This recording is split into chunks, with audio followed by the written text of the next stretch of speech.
Welcome to our new Global Media Weekly Talk Show. Today is June 22nd, 2025. Today we're gonna be talking about the role of women or women empowerment in our governance structure, and we have our guest here, Ndey Jobarteh, Ndey from Norway. Ndey is gonna lead us through this discussion. I have my co-host Sam Ceesay. Sam, welcome to the show. And my other co-host Usman Camara, and Famara will probably join us later on the show. I'm your host here, Momodou Sawaneh in New York. Ndey, welcome. Yes, thank you so much, Momodou and Sam, and thank you so much, Ousman, who invited me to be part of this civic education program.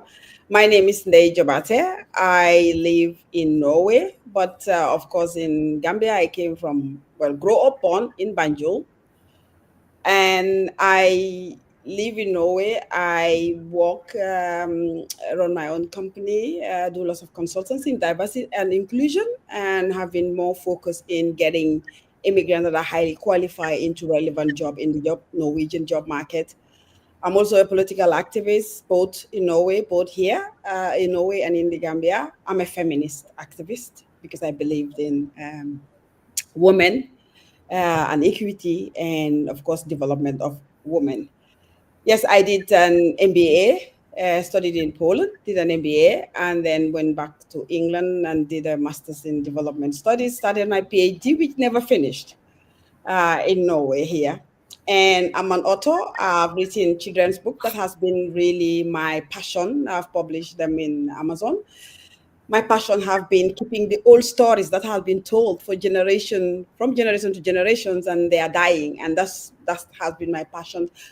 But of course, a lot of engagement and many things I do that really keep it really slow. But I've published a couple of storytelling books in our Gambian storytelling. And also, as I said, I run jobs consulting. We opened a company in the Gambia.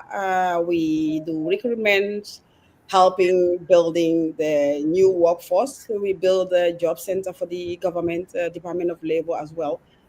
Yeah, so that's basically me, very passionate about what's happening in the Gambia, and of course, what's happening in Norway as an immigrant as well. Yes, thank you. Thank you, Ndey. The topic that we are here to talk about would be the participation of women in governance structure. As you can see, Gambia is evolving gradually, but if you look at our history, women has been underserved in different government roles, and we have seen in many leadership roles, women has been limited or don't have the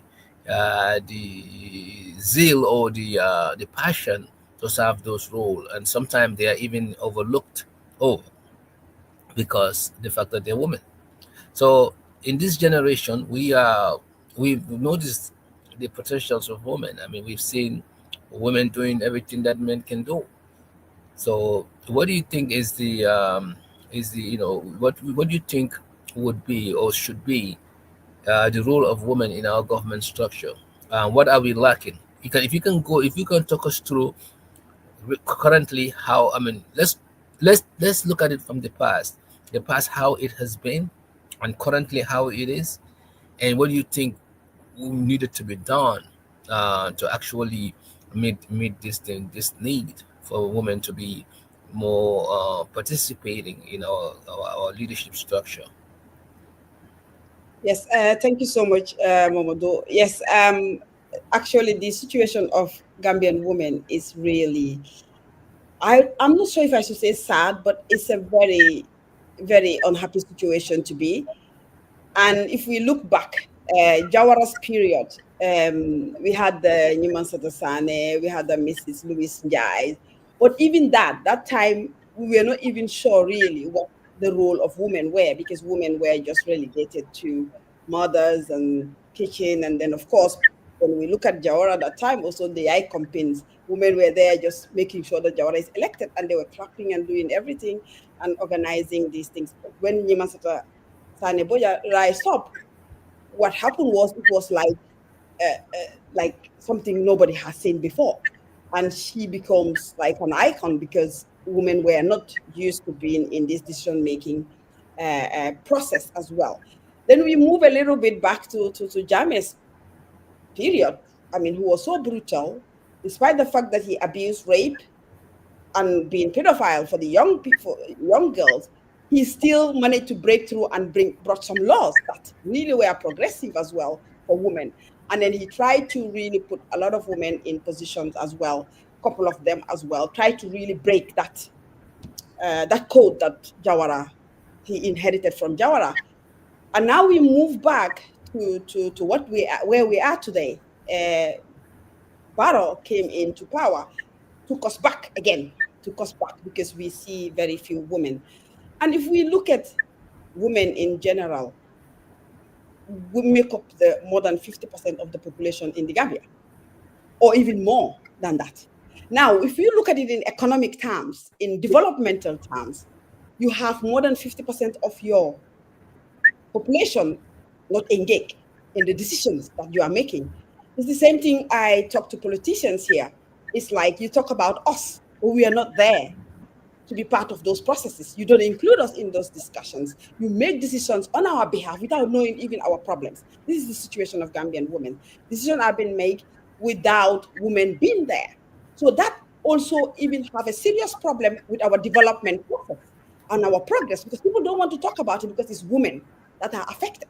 Anything affecting women, people don't dive into it because it's just women. That's their place. Because our men also are busy fighting for position and power. And then women have to now find themselves in between those things. So most people don't talk about that. When we see women are voters, women are breadwinners, they run the house, they are mothers, they are professionals, they are community builders, they do all these things. Even if you look at in professional perspective, the role of women as a manager, managerial position where they take care of the home, the house, run it to the best of their knowledge. That even is a skill in itself. Now, when we come back now, going back to Barrow, like looking at really where we are now, this status, let's go back because we're talking about decision making. We have out of 58 members of parliament, we have 5 women. That's a shame. That's very shameful that out of 58 people in parliament voted in, 5 are women. And only 3 of those were even elected. 3 were elected because the rest were nominated by the president. So what message are we sending? What message? Of course, I had politicians always that women don't come forward, women are not coming, but women are there. Women are in these political parties. Women are in these places. Women are there. What are they doing to mentor them? What are they doing to create the space for them to be really to really believe in themselves, for it to feel even safe? And then also we go back to local government. Now, when you look at local government, just 18 out of 120 councillors in 2003 are women. 18 out of 120 they are women. And then if you also look at even the mayor, we only have one mayor, that is Mayor Rahim Ali Glow of Banjul. And it's historic, the first time even since Gambia to we are talking about how many years, how many decades. Now we have a breakthrough of a mayor, whom of course I'm sure some of you have followed up some of the challenges he's also facing being a woman, and we'll come to that. Then you look at the alcalos, the traditional leaders. That is even a no-go area for women, and it's quite interesting that we even start seeing few women because out of the 1,887 alcalos, the village heads, 13 are women. That even is shocking because it's a space that women don't touch. It's a space it's no-go area for women. But we're seeing that breakthrough, which is positive, despite the fact that it's also shameful. Because when you go to the villages, women do make decisions. I remember growing up, I used to go to Kudang because my father came from Kudang, Nyamina Kudang. We used to go for holidays. And as a kid, I remember even when a husband having problems in the Bantaba, there are quarrel and fighting, you hear them say, Alamuso Kumandibang. They go and call the wife to come and just calm the situation. That even shows their role in negotiating, in diffusing conflict as well. But that's not translated into decision making as well. Then we also look at cabinet level. Cabinet level, we have 13 to 14% of ministerial positions. That, I mean, it's not even more than three, I think, that are in cabinet, which is also shameful. So if we're talking a woman of decision making, the institutions, the state hasn't even tried to do anything. And I just want us to just go quickly into the president's corner speech when he talked about their commitment to women's empowerment. Because what the president said was that their government is committed to women's empowerment. They've given lots of funds to women, lots of funds for women. But what we are seeing, underfunded ministry, no policy progress. Even the FGM issues, we haven't even seen them trying to even implement it, despite the fact that government really support that. So the realities of our women is that economic exclusion. We saw how many women are dying when they're giving birth, maternal death. We've been seeing it, and every time the Minister of Health will come out and say it's politics. It's been politicized. When we see these are numbers, these are human lives, people dying, but they always come to us and say this is politics. That's just so how much women are ignored. And then even access to land, credit, and finances, because we've seen, I run an organization called Gambia House in Norway here, which is very focused into Gambia, seeing how to build this bilateral relationship. We started a project because most of the people were calling us and saying that these women need help. What are you guys doing about it? Would you help?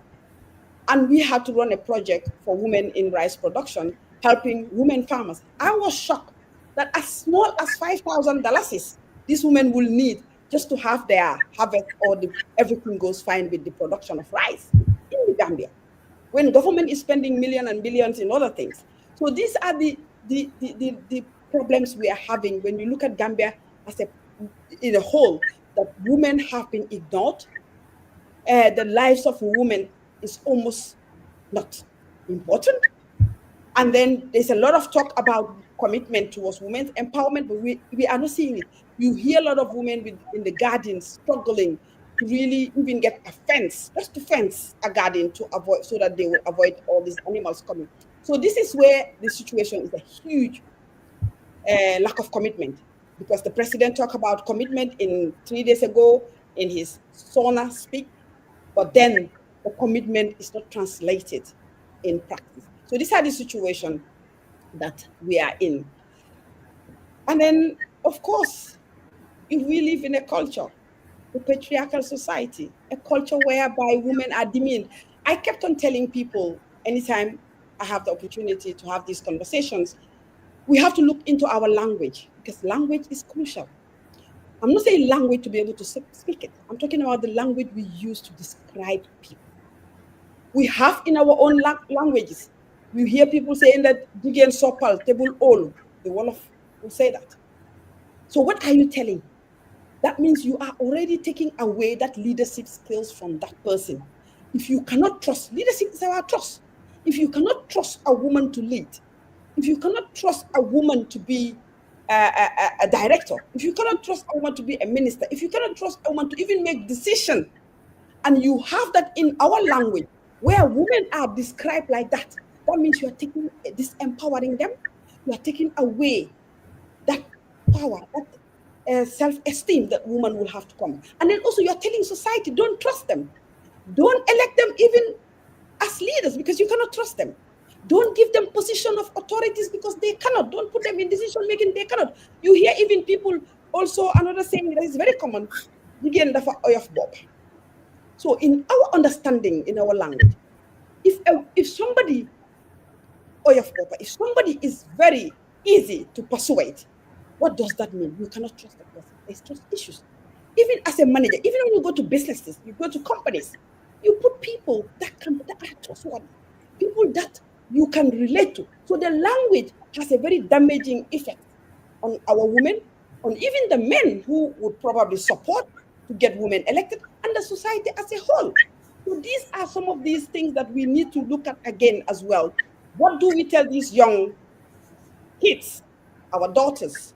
What are the language we are using? Sometimes you see a daughter doing something, being very much creative, very much engaged, or they will say, kii dafa mel ni góor, jigéen dafa nekk jigéen.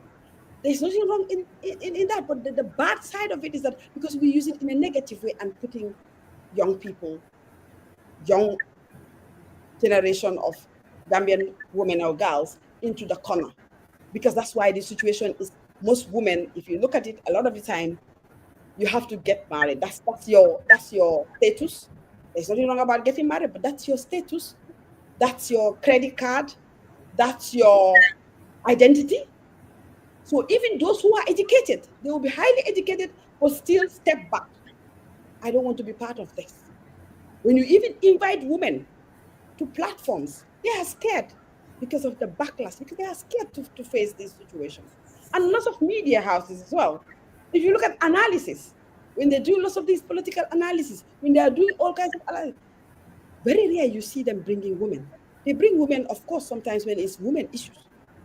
But to come and talk about political things that are affecting our life, women are the brunt of all these problems because if you don't have fish money in the house, it's the woman who will run around to her families, the brothers, the sisters, and asking for money to fix it.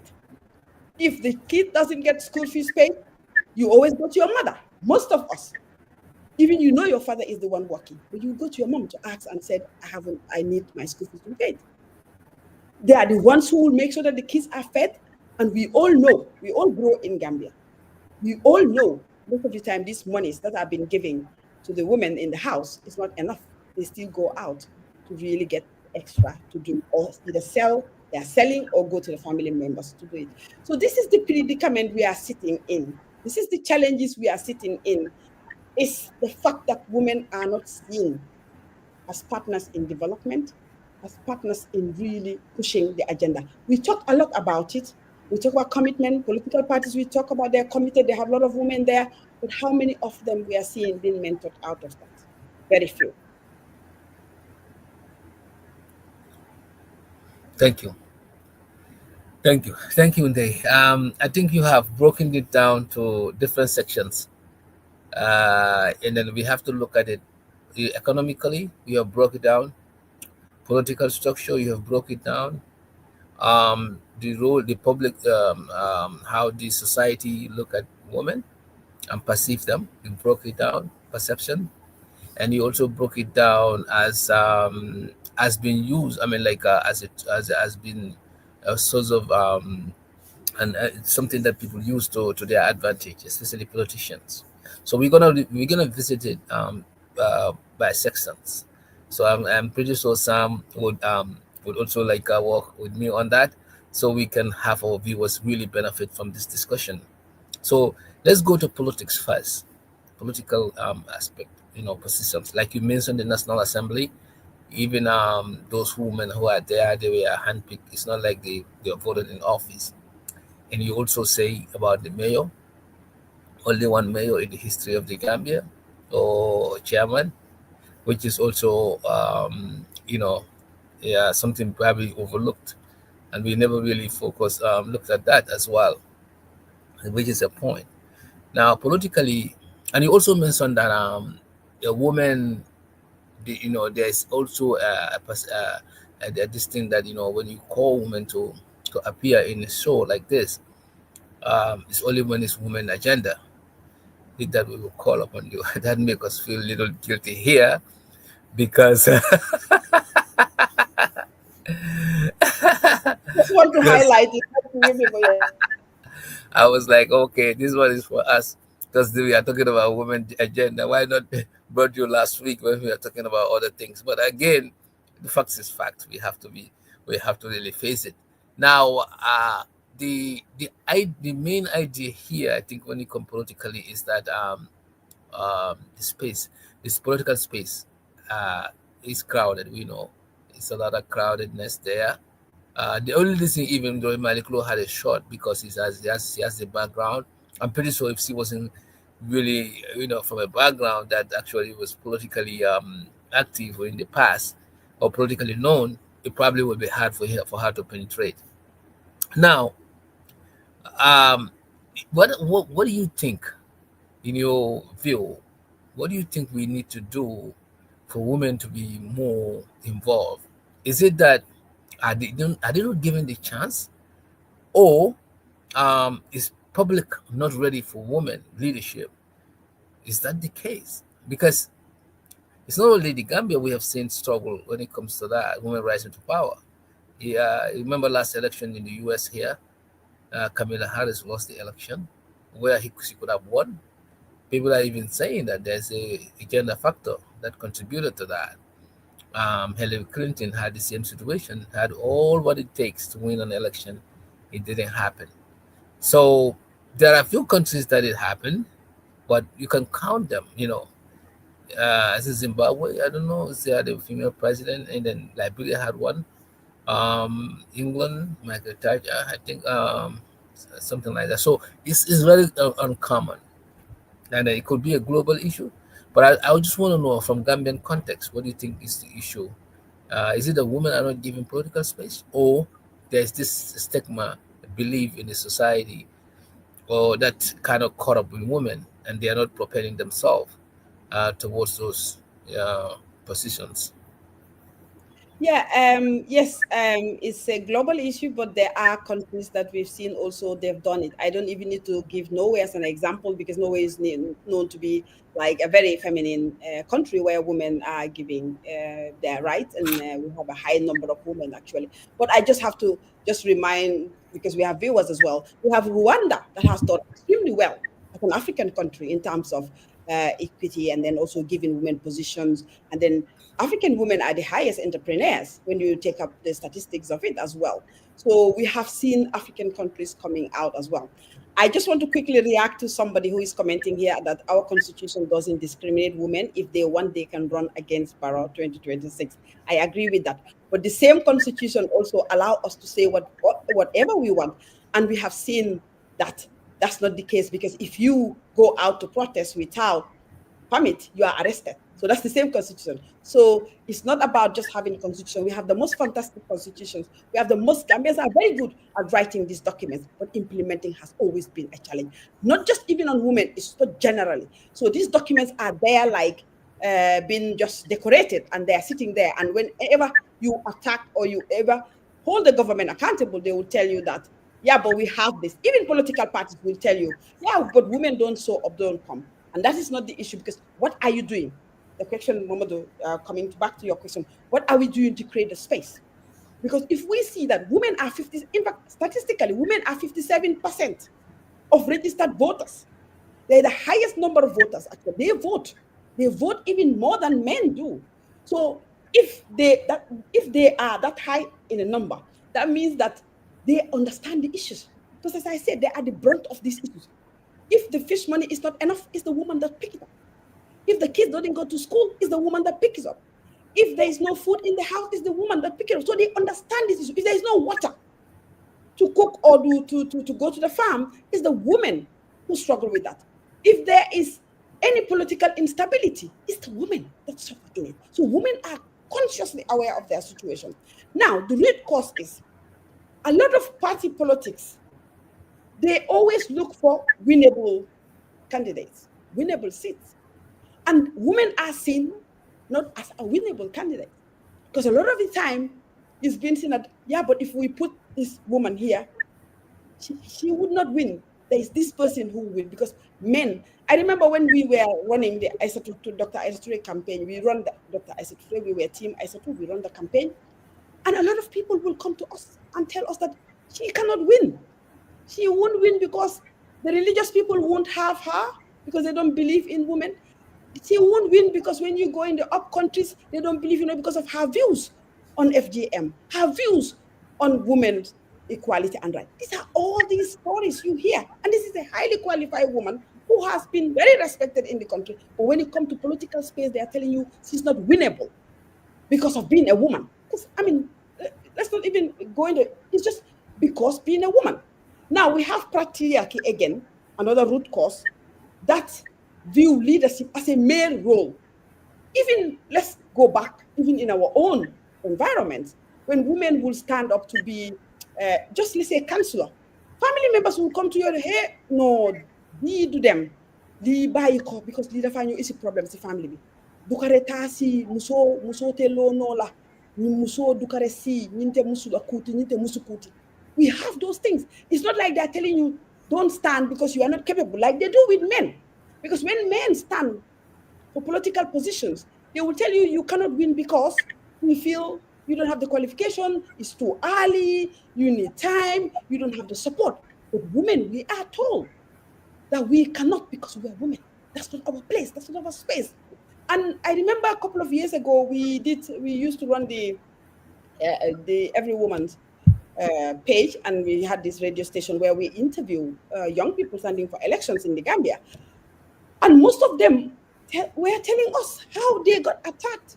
And we see the same situation with the mayor, where she talked about how she's been attacked, called all kinds of names. I get that every time when I write, because I like to write. I write and react to things that are happening in the Gambia. I'm being called prostitute.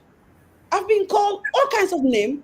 I've been called that I need a husband. I should get married, then I would do it. And those who believe that I got married, then they said she's not happy in her marriage. That's why she's talking like this. If she was happy in her marriage. So I get so much insults, nasty ones even. And just last week was the recent insults I have on my wall when I write things. So that is scary for many women. Not every woman can take that. Even my mother, my sisters will see it, and then they will tell my mom, I said, is it not enough? Now that you people remove Drammeh, can you just let go of this and focus on what you're doing? Because the insults are too much. And I said, but that's the territory. We have to accept that's the territory. If we don't go into this territory, nobody's doing. But that also make a lot of women scared because they go into your internal person. They go into you. They attack you. And you have to be strong. The same thing here in Norway. When you start going in to talk about racism and discrimination, you get them also to attack you. They'll tell you, if you don't want, go home. Why? What are you doing here? Nobody brought you here. So you have to be really strong to navigate, and not every woman is strong. And then you don't have the support as well, because you don't have the base, because people will just watch while you are insulted. People just watch. Some people will come out and say, oh, you shouldn't say that. Let's take the conversation. Go back to the conversation. Just leave this person. Let's take the conversation. Even when I try sometimes, even those who insult me, I try to even explain to them, because I said, you know what, maybe we start educating these people. Maybe we shouldn't just, then I try to even express that, look, you don't need to insult me. Just disagree with my thing. Tell me what you disagree about. Then we can take the conversation. But even that doesn't solve the problem. Then the insult becomes wild. And these are men. Sometimes, of course, you hide women there, but majority are men and young even, which is very sad in our situation. So that also put lots of women off because they don't want to be part of that nasty thing. They don't want to be part of those issues. And of course, the economic barrier, because campaigning for elections is really expensive. We experienced it when we were running the ISA2 campaign. Fortunately, myself and Nene Bojang, we are living in the diaspora. Obviously, we know how expensive it is to run this campaign. A lot of these women don't have it. And how many politicians are willing to invest on them as well? Because it's really expensive. The territory is there. You have to be out there. You have to spend here and there. This also has been a handicap. And also, of course, the government, back to the government, is the weak enforcement of the quota system. I think there should be quota, which will take me to what we need to do. Because the quota system is not being enforced. And we have a Women Act 2010. Up to now, we are not seeing them even implementing them, despite having a Minister of Women's Affairs, despite government now saying they are committed. But the Women's Act 2010 is still there. It's just lying there and gathering dust, just like most of the things we have in the country. So what we need to do is enforcing mandatory quotas. I know there have been lots of discussion, even on social media. I kept on raising this issue, the importance of having quota system. Of course, people see it differently. Yeah, when women want, yeah, they should just stand. We are not going to go for this quota. We are not going to favor anybody. But both of you came from in the US. In US, they had affirmative action when they knew it's difficult for Black people to rise up and be somewhere. They had affirmative action to pull them. a little bit up. The same situation is with the women. We are having difficulties having women out there. We're having difficulties getting women out there. We're having difficulties even for the government to implement what they have to implement. So we need a quota system that will allow women anything you do, like the political parties have a quota system, the government implement the quota system whereby most of the appointment they're doing should have certain number of women. We don't lack qualified women in Gambia. We don't. We have great women. You have the Fatuja in Senghor, you have the Fatu Balde, you have the Amina Korea, all these excellent women, highly educated, but cannot even move. They are all been blocked in all these things. Fatuja in Senghor, who will say the Fatuja in Senghor, who used to lead the what's the name in Senegal? We all benefited from during the struggle. Africa, Article 19. We'll be sitting in Gambia, and government has no interest in her. She's doing her own thing. So these are some of these things that is affecting our situation. We need reform of political party structures.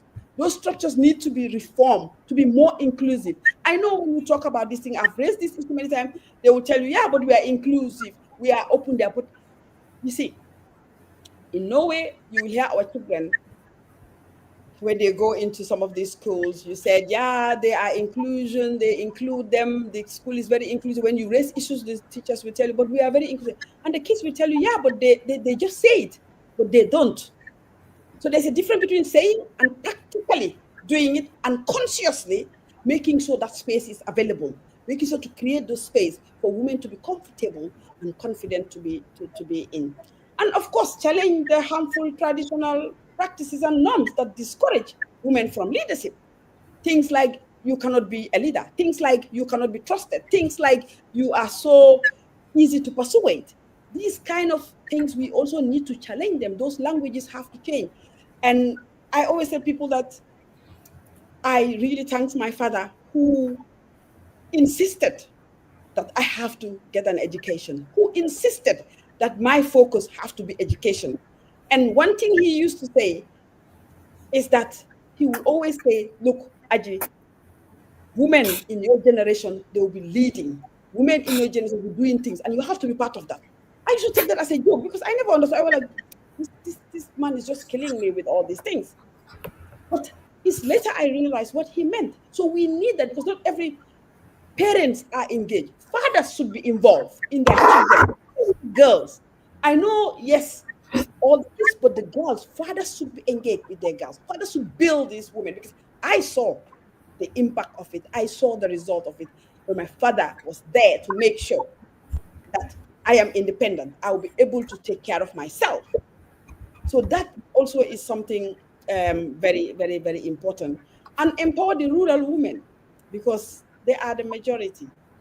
We need to really go through and like the civic education you're having now, we need to be able to talk to the women. We need to make them understand this thing. We need to also help them, to empower them to come out. You don't even just have to speak excellent English or get some degrees high, but those women, they have so much knowledge. They sit with so much knowledge that can help even rebuild this country. That can really help to build this country. But because we don't tap it, we kept them there.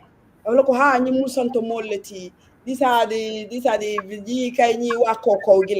we need to break that barrier as well to look at that. Yes, these are some of the things I think. Okay. Well, at this point, I'm gonna allow my co-host to come in, Sam Ceesay, with some of the questions or comments that he has, because I do have some. Yep. Thank you, Mrs. Sawaneh. Thank you, Ndey. You've gone into a lot of details here that all facts. They are all true. I support women a lot, and I am a huge fan of women advocate. I'm an advocate for women to see them not only grow in society, but take leadership role in certain things, in some things, and including in the government. Because if you look at women, um, if you look at women worldwide today, women are flying into space. They're astronauts. You have astronauts that are women. If I look at that, To me, women can do anything that men do. So well, that's part of the reason. Also, when I wrote a proposal called "Comprehensive Civil Service Reform in the Gambia." In the comprehensive civil service reform, I did mention that diversity and inclusion that really impacts women, and same pay for men and women.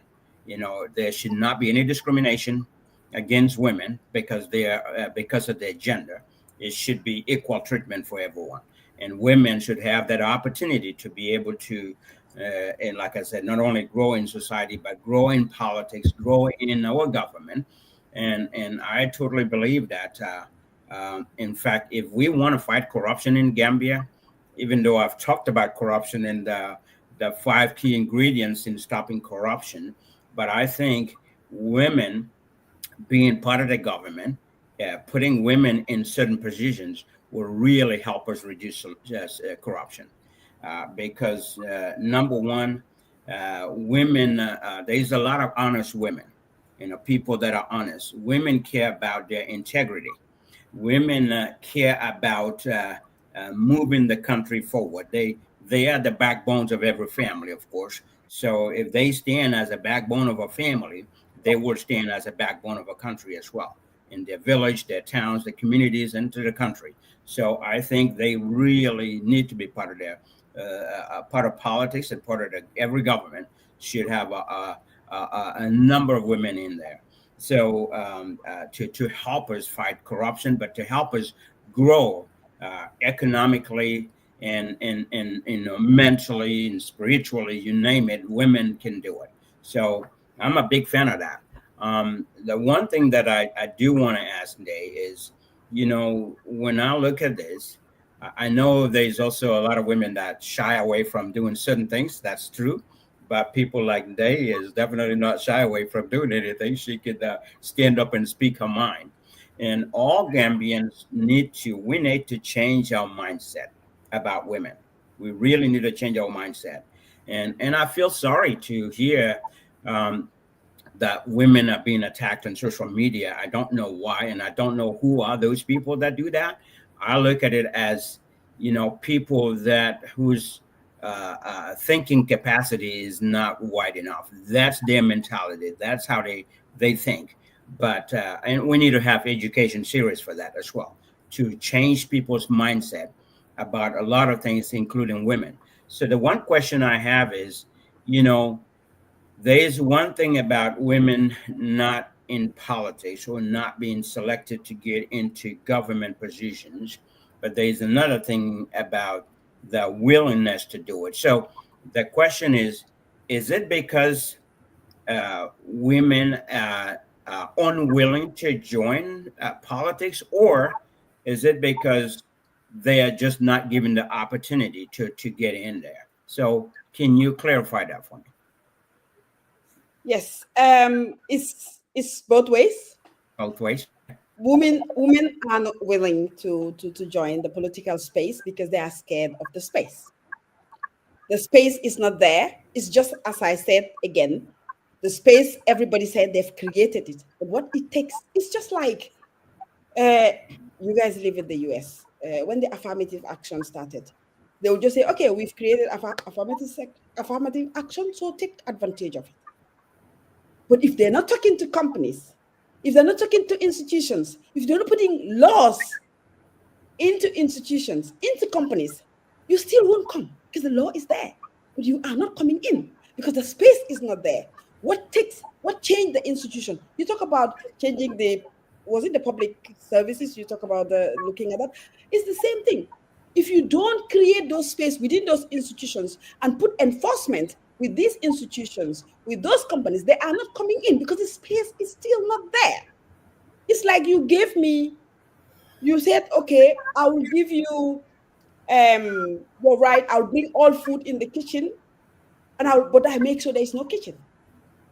I'll buy all the food. You said you are hungry. You said you don't get food. I go and shop all the food that you are supposed to cook. Then the kitchen, the space is not in the kitchen for me to cook. I will still sit down with the raw food. How do I cook it? But then you will go and say, I provided food. This is the thing. This is the situation it is. And unless political parties And government is accepting that what the law is not enough. The structures, the things some of the parties are saying they have is not enough. It's going all out there to create the space that women feel comfortable. Women feel that I'm brave enough to go out there, that when they insult me, I know that I can come back and get my energy, regain my energy. When I go out there and I get the attacks, I know I can do something. A lot of young girls who start the last election, a lot of young girls went into standing in the councillors and things. Most of them we spoke to, they will tell you they're calling me all kinds of names. The same name they're calling me, prostitute, this and that, this and that. And not everybody can handle it. These are young girls. These are also women. If we see the mayor really been rattled by the insult, a mayor with the political power and the position she has, she's been rattled by an insult of non-entities. Sorry for my language, but people who are nobody. That should tell you what society we are living, and that should tell you how difficult it is for women. And that should wake up every politician and even the government to see that we have not done enough. And every Gambian, men and women, that we are not doing enough to create that. So we need to create the space. Women are afraid to go in, but at the same time, the space is not there. It has to be safe. It has to be okay. It has to be accepted. And we shouldn't be taking there just because we're just women. We have extremely qualified women, highly educated, highly qualified, highly technical. But you don't see them. But look at even government. These days, we even have very few women in government positions, directors, and all these things. Having women even to come out in the open, even calling them for simple interviews. Women are so frightened because they see what other women go through. So this is the problem, Sam. This is where the problem is. And I think it's time that we don't start romanticizing these things. Because 57% of our voters are the people we are talking about. 57%. And you cannot develop a country.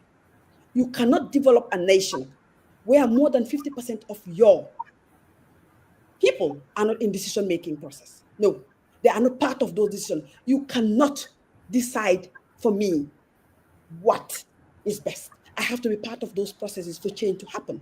And this is some of the things that are affected a lot of African countries. Of course, we can say global, but I always say Rwanda, despite all the issues we said, they have broken the code. People were saying that Africa cannot develop. Africans cannot build their countries. Africans cannot run their countries. Rwanda came and said, no, we can do it. They broke it. We didn't have to even go to Europe to learn anything. We didn't even have to go to US, America, Norway. But they broke the chain and said, no, we are going to sow. So these are some of the things. Thank you for answering that. Yeah, definitely. And that takes me back to, what I said earlier. Gambian people need to change their mindset. We need to change our mindset in a lot of things, which is going to take time. But programs like this, civic education, will help do that. And I think it's about time for the government also to create programs on national television like GRTS, where they will have weekly talk shows and talk about women empowerment. How can we empower women? How can we get them to get more involved? Because they have the majority votes, in other words, in any election. So they need to be given that power. We need to make sure that our National Assembly do their due diligence to make sure that proper laws are there to protect women, and that women can serve in any level, at any level, without any discrimination. I think that's very, very important. But empowering the women, and of course, in every family, there are women that are being encouraged to get better education. A lot of women are more educated than men, actually. So get that education first, get that backbone, get that experience, and once they do that, and according to human research, and in human research, in even the times that I've been a general manager, I've been a district manager, I always want to make sure that there is no discrimination. The key word is, as long as they can do the job, they have the right to get the position.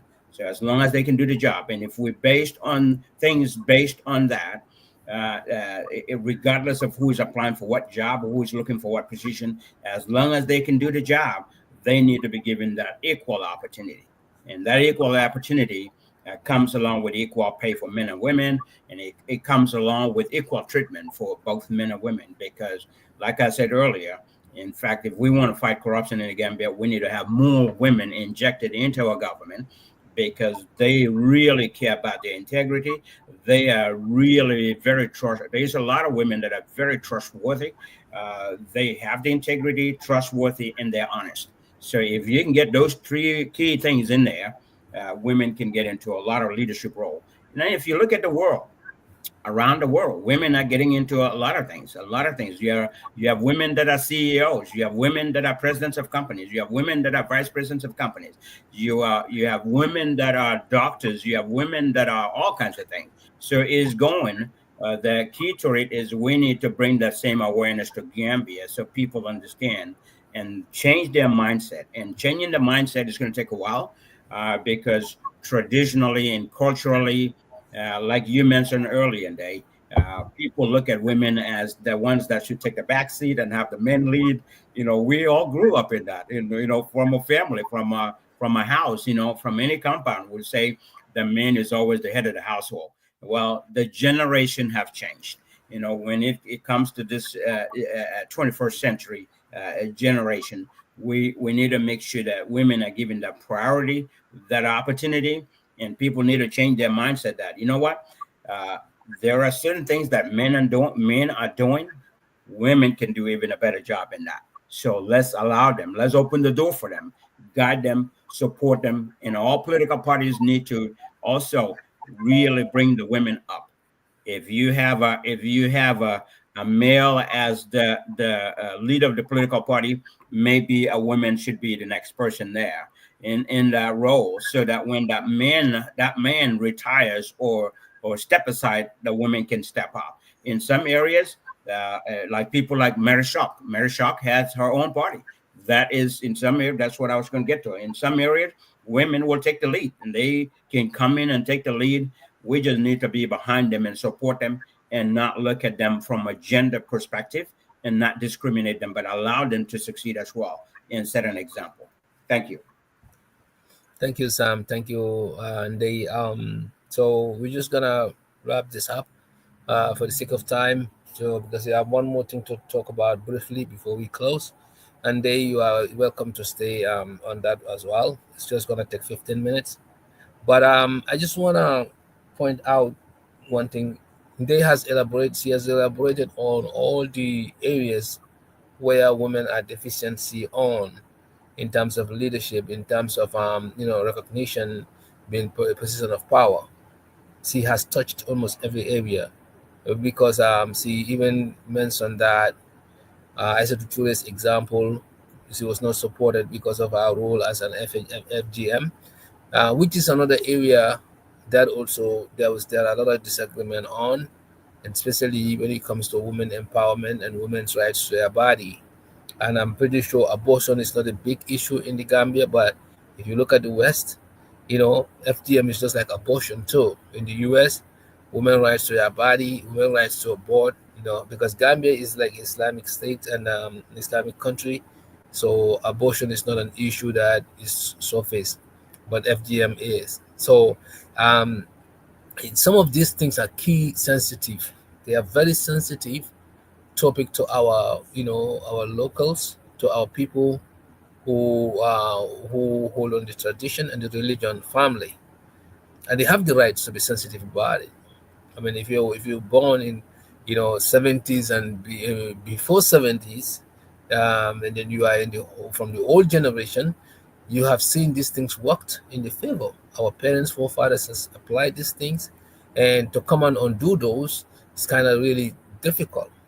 So that's why culture has something to do with it.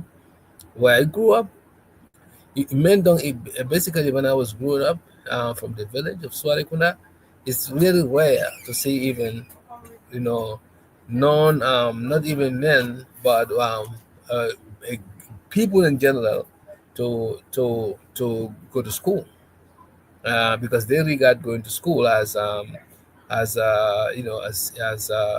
being a kafir or being turned into somebody else. I had difficulties going to school. I was even bored at some point, you know. So it's not only women, but it has to do with the concept. Now that has evolved. If you go to Bali Buswari today, many people have sent their kids to school. I was even surprised when I visited there last time. I'm like, oh, okay, now things change, but not during my time. So it's not. It's like I said, that mindset is what favors our past generation folks. Now, yes, women are progressing. We have to do more. It's just gonna take a little bit time, in my perception, to get to where they are at a fast pace compared to the West. So people like they're doing a very good job in bringing this to limelight, and then platform like New Global Media talk show would actually also amplify this. So I think we are on the right track. The only thing is certain things has to be changed. We are talking about quota system. I like that. You go to every employer and say, we need this amount of women in your, find it. You do whatever you can. Give us 10 people in your job that are in the real estate role. If you don't find it, even if they are not qualified, qualify them. I think that approach would work. It's a reverse discrimination, we call it. In the U.S., when the white people were favored, now reverse discrimination also help to meet the numbers. They say we need equity, not equality. Sometimes it's the equity that means what it takes for everybody to get here. You don't have to give the same amount to everyone to get here. Some people would need less to get here because they are already there. Some people would need more to get there. So I think we have to have social equity for women, society, to get to where they need to be. So that when we turn around, we can see them. When we turn in left, right, front, back, we feel. And they also mentioned one important thing, that women population are far more than men, and they contribute even in voting, towards making people make decision to who they choose. Now, if they are doing that and they are not, they are underrepresented, what sense does that make? If I'm bringing all my people to make you win, and I don't have none of my people there, what does that make? So that is like cheating. Technically, you have been cheated. So I think we need to stop cheating women. And then this notion of men always gotta be the top. Yes, in some circumstances, I know in religious wise, a woman cannot lead the prayer. In certain circumstances, yes, those we cannot have anything to do. We cannot change that because we do that, there'll be a war. I mean, we're gonna go against the whole religion. But when it comes to civil society, when it comes to able to live together, when we're talking about we are all created equal, in the eyes of Allah, in the eyes of God, then that's where we need to change things a little bit. Uh, there's also this notion that when you empower women too much, they abuse it. This is also a factor. Powerful women people are scared of. I remember I got got a boss when I was working at Amalgamated Bank. All the men that used to come there as the director or as the CIO, they were they were not as tough as this one woman we got.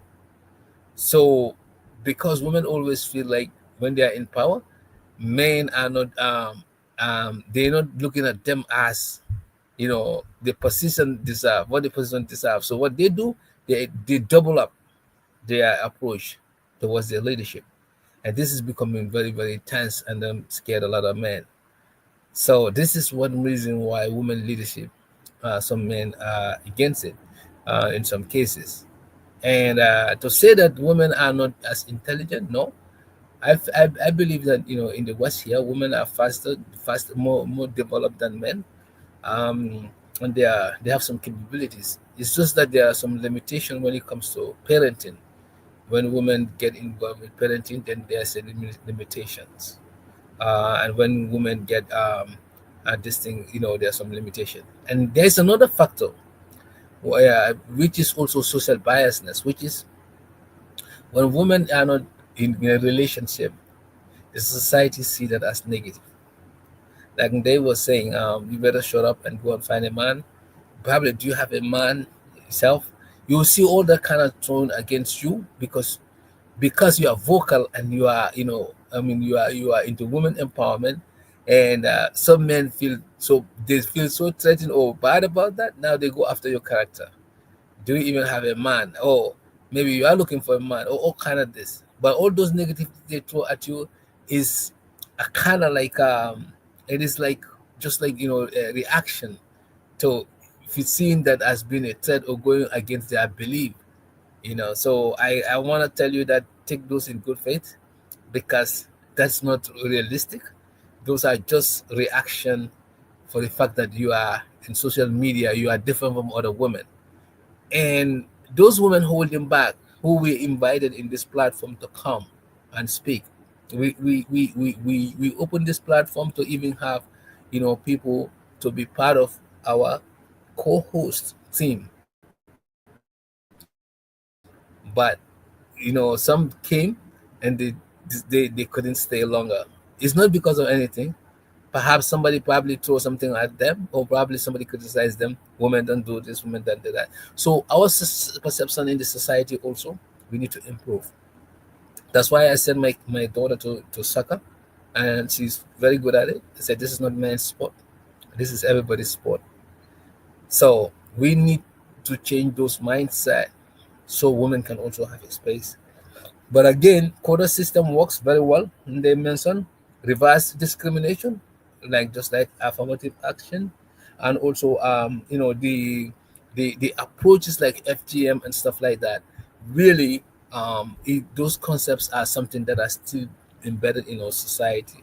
So if women are really into anybody who is vocal about those, definitely, whichever area you touch in terms of leadership, you will have some retaliation, because again, this mindset of this person, they brand you as this person, and which is actually not. That has nothing to do with what you're going to do as your role in that position.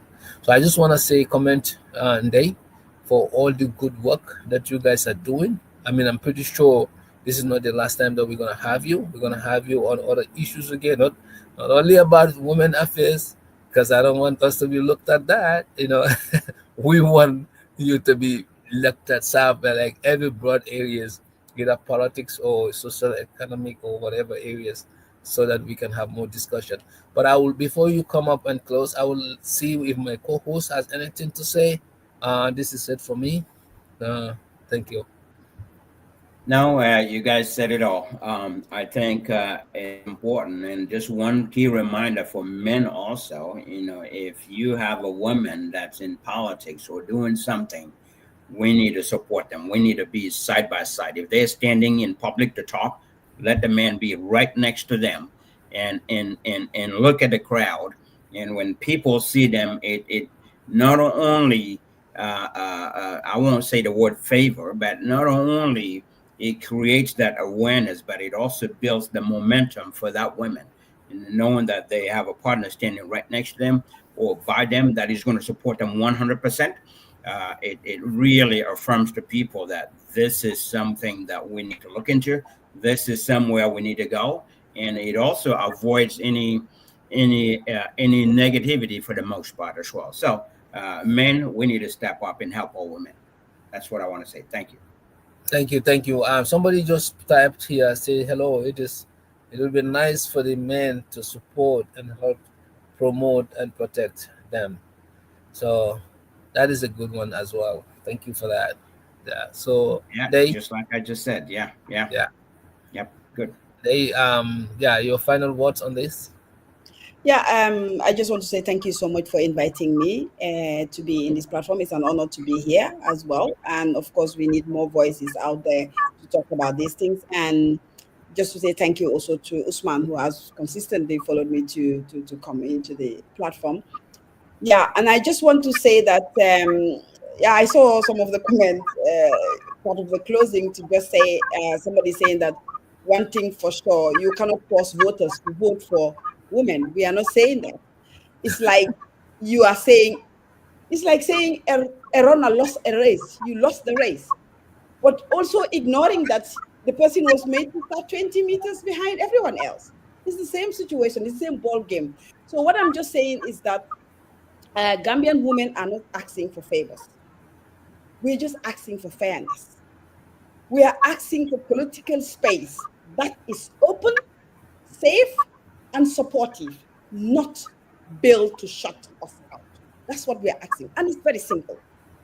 And if you cannot build a country where majority of the population are not part of it, because decision making is crucial.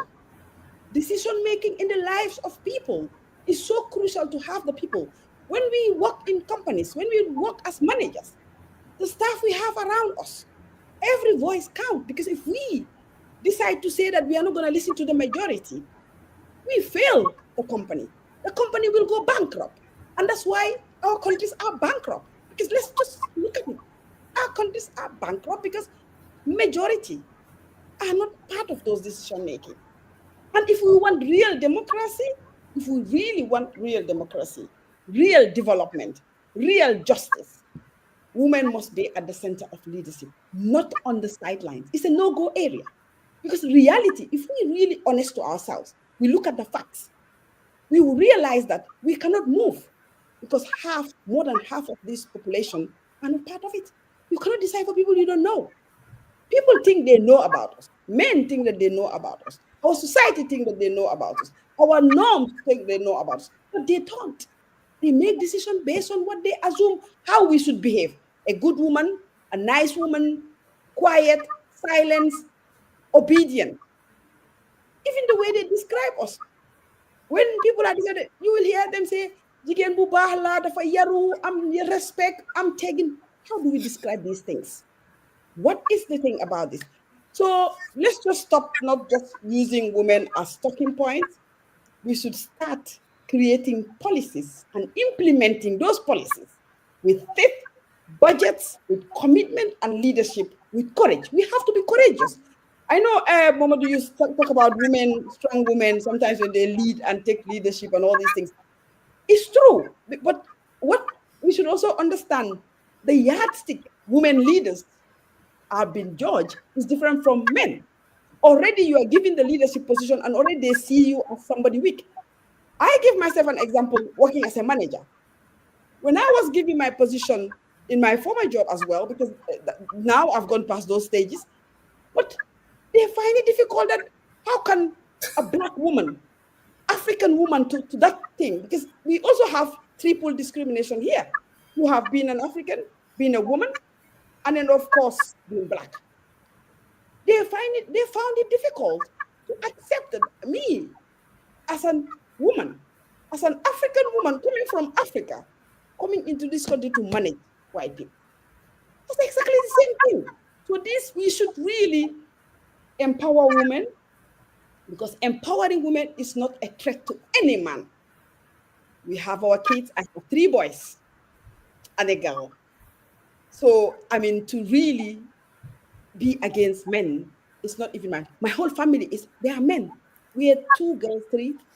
All of my family members are men. So we don't have to fight on this. It's just about empowering women. And it's also a blessing to the Gambia when we have majority of our women being part of these processes, decision making. It will help us to understand a lot of things we may not understand because we don't give them. So I'll just again say thank you so much. And women are not threat to men. Women activists are not threat to men. Feminists are not threat to men. In fact, feminists are fighting the same system men is fighting, because it's a system that put us there. Together we can fight to change those systems. And thank you so much again for having me. It's a pleasure to be here. Thank you so much. Thank you. And this is not the last time, like I said, we're gonna have you. And the next time it won't be women, it will be something else, so that we get ourselves sealed from that. So in that box. But anyway, somebody also just said, I think we should hold the women on the same platform and give the opportunity to listen to what we have to bring to the table, not to expect any preferential treatment as well through. So yeah, same concept, same things that Yeah. we were talking about. Again, this is gonna be an evolving thing, like I said. But thank you, Ndey. And Sam and I, we just have 15 minutes to talk about some burning issue that just came last this week. And if you want to stay, we will to go. If not, then we will definitely catch up with you another time. Yes, thank you so much. Unfortunately, I have to leave, have to just go out with the kids. And yeah, thank you so much. And of course, I'm available if there's anything. Thank you so much and have All a right, wonderful Sunday. you Thank too. you. Thank you, All Ndey. right, Thank you. We appreciate you and appreciate your time. Thank you so much. Thank you, bye. Thank you. take Yeah, care. yeah, Take care. Thank you. Sam, so just quickly, this is yeah. a burning issue that I feel like we should speak about 10 minutes Okay. before viewers go, which is the issue in with UDP, the flag bearer issue that we spoke about. There's a burning development on the flag bearer thing, and Usain Dabo, the Secretary General, of course, the party leader, came out and addressed the issue, Yeah, and he stated categorically that he would be a contestant. He would seek for flag bearership, which is that stormed the social media.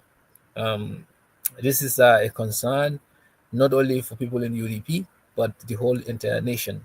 Why is it a concern? Because Usainu Dabo, since the formation of UDP, has been the candidate who was contested many times, probably the only flag bearer of a United Democratic Party, and up till 2026, 2016, sorry, when he was in jail, and then President Barrow was chosen as a flag bearer, and we went under coalition.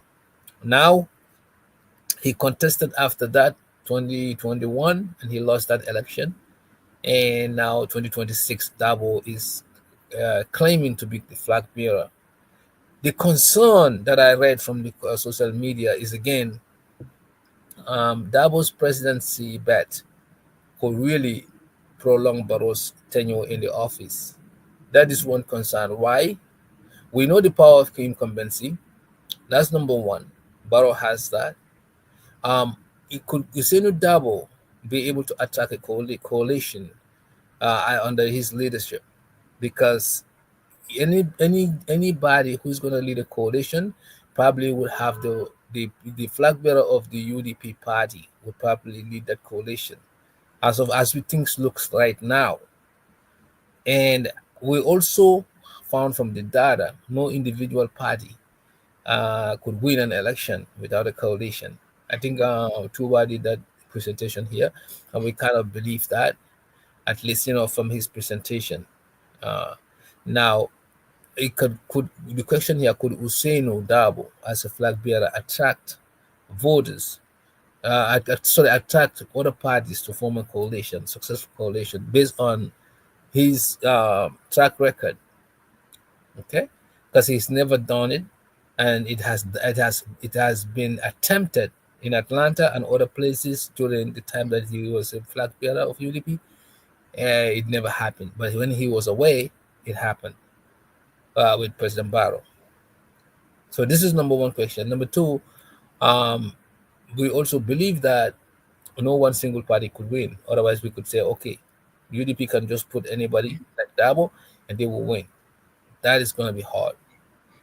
And number three is our country is at the crossroad. Barrow's presidency for the third time doesn't set a good precedence, because the Gambian people believe that the Gambian president should have two terms. This is the standard belief that we had. We had it through the Constitutional Review Committee. It has been demonstrated there, and this is what President Barrow himself said here in New York, 2017. I was in that rally when he said that Gambian people should never allow two-term presidents go over two-term presidency. So being all this at stake, now this flag bearership in UDP has caused so much, commotion and of course national attention to the point that the Darboe came out and announced his intention to run. So, what do you think this has done to the future of possible removal of the Jammeh? I mean, sorry, Barrow. Would we be Uh, expecting a victory for Barrow, or is it too early to call Barrow our next our victorious for 2026? Well, it's too early to call anything because and none of the political, well, I may not say none of the political parties, but some of the political parties have not even gone through their Congress to elect a flag bearer. So, but I'm going to start from your third question and I'll work my way back. The third question, in my opinion, uh, 2 terms should be the limit for any president, no matter who you are, even if you come from the sky. 2 terms should be our mandate. You serve 2 terms, you should be out. So Barrow has served 2 terms. In my opinion, he should go. Right. So that's that. That's my opinion in that. Now, going back to the second question and the first one, I will kind of combine these and just speak my opinion. I'm only talking my opinion and not representing anybody. Okay. So my opinion is, you know, people are looking at it from different angles. Some people are saying, yes, Darboe is old enough now; he should retire and step aside and let somebody else go. That is their opinion. Then the other part is they're saying he's the veteran; he's been there; he should be the one that should go in there. And my opinion is, like I said last week, Congress will determine that. Yes, with all the rumor, with all the things that were happening, with all the noise within UDP party last week or last few weeks, with Bensouda's name here, and then with the internal chaos that happened, and number one, that should not have happened. I think they should have done that behind closed doors. They needed to go behind closed doors and talk rather than getting out on social media. That's the first mistake I think they all did. But number two, now that Darboe came out and cleared the air by saying he's going to run, yes, he has supporters that are going to be behind him. There are people that are loyal believers that will be with him until he dies. And there are people that are saying, yes, it is time to step aside and let somebody else take over. Now, when that let somebody else take over is key. The question is that same person is that person going to get the same support as Darboe did? So that's one. That's a question to everybody, but we won't know that. I don't know that. We don't know that until they go to Congress and see what the majority of the people will elect, because we're in democracy. Democracy is best to just go to Congress and have people that intend to run for the flag bearer position put their name out there, and let's see what the majority of the people vote for. And whoever the people vote for, everyone should rally behind that person. I think that should be their goal. Now, the other part is when it comes to coalition. I also have a strong belief that a coalition will be the best path to be able to remove the incumbent, just like they did in 2016. And I also believe that in 2016, if Darboe was not in prison in 2016, with all the political parties coming together to form a coalition and then finding a flag bearer, I have a strong belief if he was not in prison, it would have been him instead of Barrow. And I also have a strong belief that if 2016 Darboe was not in prison, it would have went the same way that it went, like a flag bearer be nominated, and Darboe most likely would have won. And I also had a strong belief if he had won, he would have stuck with the mandate, the MOU, Memorandum of Understanding, that they put in place, serve 3 years and get out and step aside and allow elections. I think I had a strong feelings for about 2 people that would do that, Darboe and Khalifa Saleh. I think if those 2 were elected to be flag bearers in 2016, they would have done the right thing by sticking with the 3-year term limit, get the 3-year, run the country for, govern the president for the country for 3 years, and then after 3 years, step down, step aside, organize elections for people to, then we'll have another one. So I have those strong beliefs in there.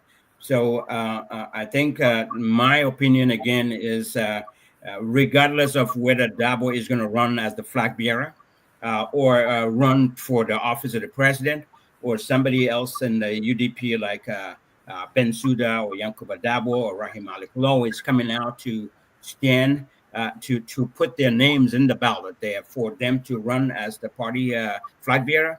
I think it will all come to light when they just hold their election. If they hold their Congress, I mean to say, if they do their Congress, I think the Congress will come up. We will know. The majority will speak up. And when people speak up from a democratic standpoint, when they vote, that is their choice. Whoever they vote is their choice. And that's what everyone should rally behind to do that. But and last but not the least, to end here is to summarize here is I strongly believe in 2026 we need to have a coalition. We definitely need to have a coalition. We should not take any chance.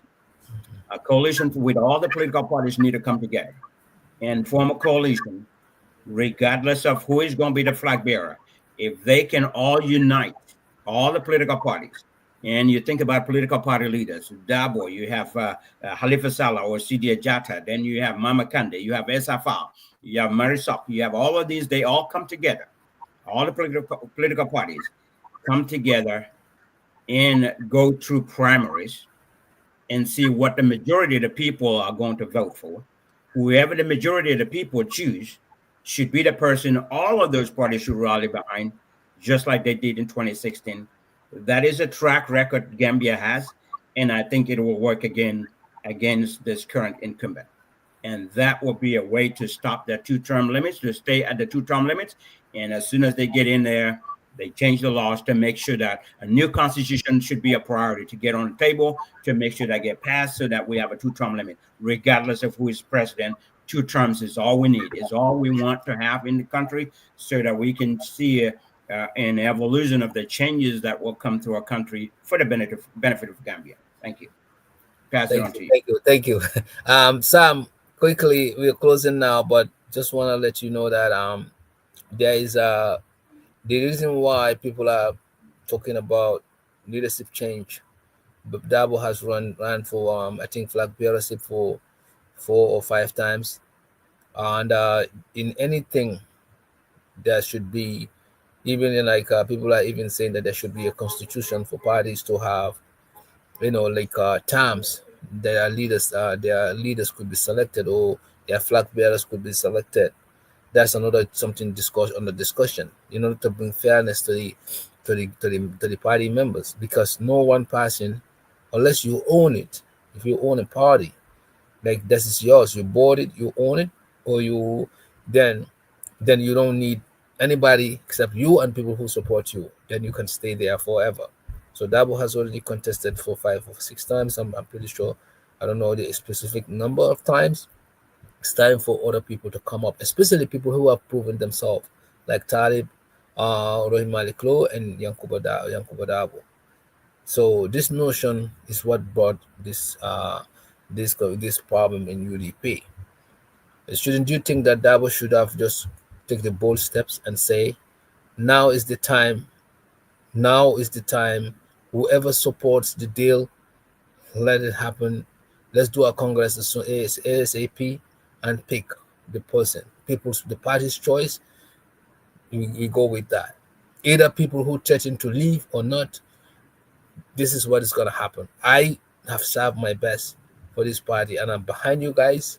Whoever you guys choose, I'm behind you guys. This is what Darboe should do. This is what I did with my organization when I felt like I was supposed to serve, and I felt there are other people I've trained and empowered, and it's time. Now it's time. There's no reason to prove, nothing to prove. What I did was I left out of the vacuum. I say, if you don't handle it, it's on you. You know what they did? Somebody step up and say, you know what? Even if it's gonna break, I would. The same thing. But if you sit down and say, I don't want the party to disunite, do you know? Does Darboe know that the party can disunite anytime, at any given time? It's even disuniting now. So disunity is part of the game. Some people will go, some people will come. But Darboe need to take a bold step and say the vacuum is clear. Let's do let's do it now. Let's do the convention now, or whatever you call it. And then let's pick our leader. We have enough time. If others stepped out, we have time now. They can do that, and Darboe will not be in the picture. Guess what happened? Things will fix itself. Whoever, if Yankuba don't want, let him go. If Roy Malik don't want, let him go. If it was Talib that was choosing, if they choose Yankuba, Talib don't want, let him go. If Malik don't want, let him go. Landisana, let him go. Sometimes you have to face the reality and stop fear. UDP is solidly built. UDP has a structure. What is the fear? So many talent, but I feel that their political arsenal is very weak. They don't have the political, distinct capabilities to play it. Barrow is a weak, unknowledgeable people, but their political strategies are very powerful. So sometimes you gotta do that. And you know what? Barrow camp also, they're making a huge mistake for bringing Barrow back for the third time, saying that their party is a baby. I can swear, if Gambian people can unite and bring somebody who is related to cross-sectionally to all the segments, all the voting blocks, they will beat Barrow like a baby. Because you know why? Barrow reasoning of contesting is very, very, it's a selfish reasoning. It's a very, it's not even a matured way to reason, to say that we want to save our party because it's a baby. What kind of, you are looking at your party or you're looking at Gambia? So that's a disappointment right there. That's a turn off for voters. And if I'm in the camp, I'm campaigning, that's what I'm going to be campaigning about. How fragile that party and then their leadership is. Talking about, they want, to Barrow to come back because they wanna, their party is a baby, they wanna, babysit it. So these are all things that Gambian people need to look at. But Darboe, this is the right time for him to look at the situation and say, let's go to Congress and let's pick. Whoever will leave, other people will replace it. But I am not contesting. I am out. It's about time. But if Darboe go and force himself, just because he don't want this to disunite, guess what's going to happen? It's going to backfire. Because Darboe probably would even cause more people to reunite around Barrow again. And now we're going to have Barrow's third term, which was a do or die for Gambian people to really experience. This is the fact. This is what I think UDP need to do. If I told Talib or Rohit Malik Law or Yankuba or Landin Sane or whoever don't have the capacity or the know-how to do the work, I can bet you they can do better job than Barrow. So it's not like they don't have it. They have the experience. They've been governors for so many years. So let Darboe gracefully groom, believe in these people and pick who let the party pick, not Darboe to pick, but let the party pick and Darboe support. And stand up and say, listen, the party decision, we're gonna go by that. And that's it. Game over. Yes, there will be people angry, leaving, but there will be people coming too. And perhaps that's the time to unite. And they have time. They have 1 year. I believe it was 1 year or so to do this.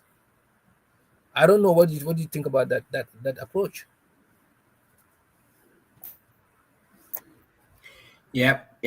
Thank you, Mr. Sawaneh. I understand what you were talking about, and I think it's about time now. I've seen one comment in here that says, "Why so many parties in a small, tiny country like Gambia. I totally agree with that. We don't need to have this many political parties because it's just a waste of time. And at the same time, is they are there. Some will come. Some political parties are there for people to know who they are, but they really are not going to be able to fight and take ownership, or not ownership, but uh, be able to lead this country. So really, no need to have that many political parties. We just need to have very strong political parties, maybe two or three the most, that can. I know it's democracy. People will say their mind and speak their mind and speak whatever they want. But I think two or three political parties in the country that will really gather their people and seek for nominations from their political parties. So I think that's very important. But having a Congress is very important because that's where they can pick who they want to vote for. And whoever the majority of the people vote for, they need to make this as part of their policy and very clear. And I think they do already have that. But make it very clear, whoever get appointed at or elected at their Congress, regardless of who they are, that people would really vote for that person, and people will work with that person to make sure that they have the right candidate in place. So I think those are very important. And one thing that I'd like to highlight there too is I know you were talking about Barrow and NPP and all that stuff. One thing that I would say that President Barrow and his party need to keep in mind, and one thing they need to keep in mind is that during 2016 elections, Barrow was elected as the flag bearer to be the flag bearer for the coalition party. I think people need to understand that during that time, a lot of Gambians voted for the coalition because they want Jammeh out. They didn't vote for the coalition because they want Barrow. They voted for a coalition because they just want Jammeh out. People were fed up. People got to a point where they got to the limit. They were pushed against the wall. They just want Jammeh out. As a result, they gave their votes to Barrow because Barrow was part of the coalition, which they supported, because a lot of people came from different political parties who were all fighting against Jammeh. So Barrow won in 2016 because people voted for him because they voted Jammeh out. That was the reason they wanted Jammeh out. So if I were him, I would have stuck with the 3 years, stay there and get out. But he went for 5 years, which became a mandate now, because our constitution says a 5-year mandate for presidential term. So once he served the first 5 years, everyone should understand, and he himself should consider that as first term, the first mandate. You go to 2021 election and you win, that's your second mandate. There's no third mandate. There should not be another one. And no matter who the person is, like I said, we should not have one person ruling our country for decades, for a number of years. That shouldn't pass the 2-term limit. That we've gone through that with Jawara's time. We went through it with Jammeh's time, and we are still 60 years behind time. So we should not allow that happen. I call it that way. Gambia is way behind time. We're way behind time, all because of corruption. So if we put a 2-term limit in there, we're limiting how much people can come and deliberately take our resources and do whatever they want to do. So that's regardless of who UDP elected during their Congress. To me, it doesn't matter. What matters is, will the whole party rally behind that person to make sure that that person can get into coalition with all of the political parties. The whole party need to talk about it. All the political parties in Gambia, if they really want to see the Gambia move forward, they should be talking about coalition. There's not going to be one individual party that can stand on their own and say they're 100% sure that they will win the election and take Barrow out. The safest way would be to form a coalition and have everybody together and fight against the current incumbent. I see that as the path to change. Thank you. And that's all I have. Thank you, Sam. Thank you, our viewers. They have been very contributing. They have been contributing immensely. Sister Halima said that encouraging people to hold their leaders accountable for campaign promises and not just reward them for undermining them. This is true, sister. My question is how many people, how many so many parties? Yeah. Yeah, this is just a constitutional right to have many parties. I mean, as many parties as we, I mean, possibly could, unless we change that. And I think we should hold women. Okay, the same path. Okay, so thank you so much, Sister Halima and Julie Mbalo and others who were commenting. So we will catch up with you guys next week with more, challenging topics again surrounding our communities, and this is a civil education platform. So we want to thank you all, share and then definitely comment, and then we'll catch you. Thank you so much, Sam, for your contribution Thank again. you. Famara and then Ousman will join us next week, inshallah. Inshallah. Well, thank you and have a wonderful evening. All right, take care. Yeah. Yeah.